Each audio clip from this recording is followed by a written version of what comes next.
You know, for more than half a century, it's been one of the most heated debates in all of nutrition. It's like a courtroom drama where one single food has been put on trial for the health of our hearts. So today, we're going to open the case file on red meat and cardiovascular disease.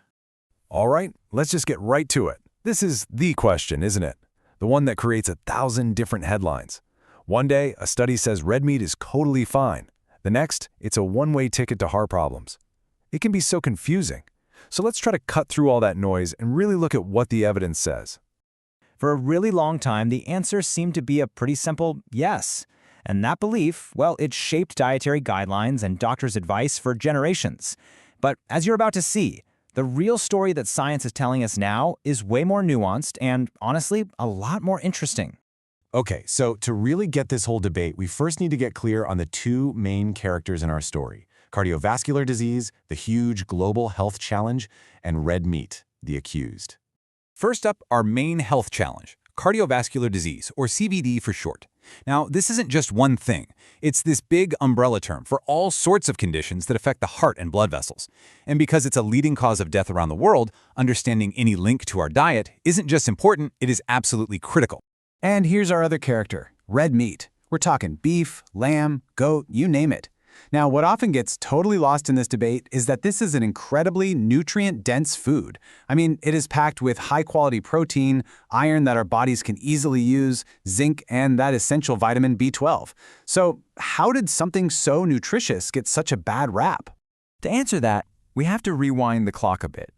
To really understand the confusion we have today, we've got to see how red meat got cast as the #1 villain in the story of heart disease. Okay, so the story really kicks off back in the 1950s with something called the diet-heart hypothesis. The theory was pretty simple. You eat saturated fat, that raises your cholesterol, and that cholesterol causes heart disease. This idea got a huge boost from Ansel Keys' famous 7-country study, which seemed to draw this perfect straight line between how much saturated fat a country ate and its rate of heart disease. By the 70s and 80s, this wasn't just a theory anymore. It became official government policy. The message was loud and clear: cut the fat, which for most people meant cutting the red meat. And the way people came to understand this was almost like plumbing. They called it the clogged pipes theory. The idea was that LDL cholesterol, the so-called bad cholesterol, which was supposedly driven up by saturated fat from foods like red meat, would literally build up and clog your arteries like gunk in a pipe. It was a simple, powerful story. And boy, did it stick. But here is where the case against red meat starts to get some serious holes poked in it. That early research, it had some major flaws. For starters, it only showed an association, right? It didn't prove that one thing actually caused the other. Critics also pointed out that data from countries that didn't really fit the theory, well, it was conveniently left out. And maybe most importantly, these studies didn't properly account for other lifestyle factors, what scientists call confounders, things like smoking, how much sugar people ate, or exercise. All of a sudden, that open and shut case wasn't looking so solid after all. And this is where the plot really starts to turn.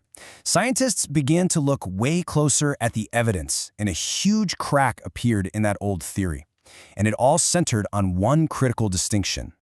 This really illustrates that turning point perfectly. Researchers began to realize they were lumping everything into one big category. I mean, is a hot dog really the same thing as a fresh piece of steak? The evidence started to suggest a very, very clear no. It turns out, not all red meat is created equal. And when you dig in, the difference is night and day. Processed meats, we're talking bacon, sausages, salami, they consistently show a strong link to increased heart disease risk. But the research suggests this is probably due to things like super high sodium and all the chemical preservatives, not necessarily the meat itself. Meanwhile, for unprocessed red meat, like a fresh steak or some lamb, the link is much, much weaker. And in a lot of studies, it actually vanishes completely once you account for those other lifestyle factors. This gets right to the heart of what's called the confounding problem.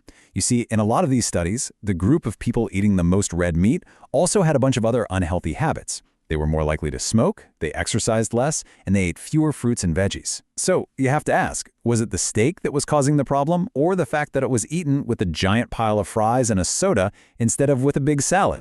So let's fast forward to today and see what modern science is telling us. We have moved so far beyond that simple clogged pipes idea. We're now exploring all these complex biological pathways that are involved in this relationship. This really shows how much the science has grown up. The old theory, like we saw, was focused on that one single cholesterol pathway. But modern research? It's looking at a much, much bigger picture. Scientists are exploring how eating red meat might be linked to things like chronic inflammation or to oxidative stress, which is kind of like damage to our cells.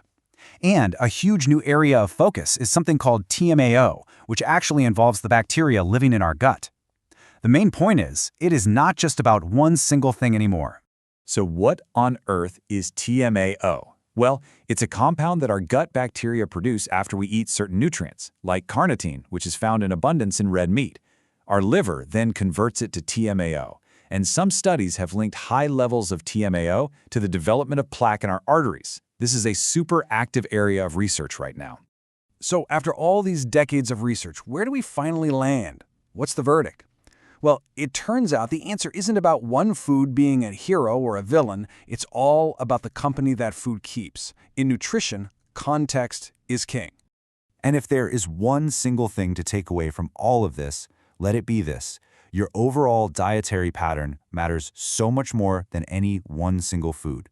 A piece of steak that you eat alongside a bunch of fresh vegetables and whole foods is going to have a completely different effect on your body than that same steak eaten with a pile of fries as part of a diet full of ultra-processed junk. So let's just nail down the key takeaways. First, the clearest and most consistent risk comes from processed meats. That's a big one.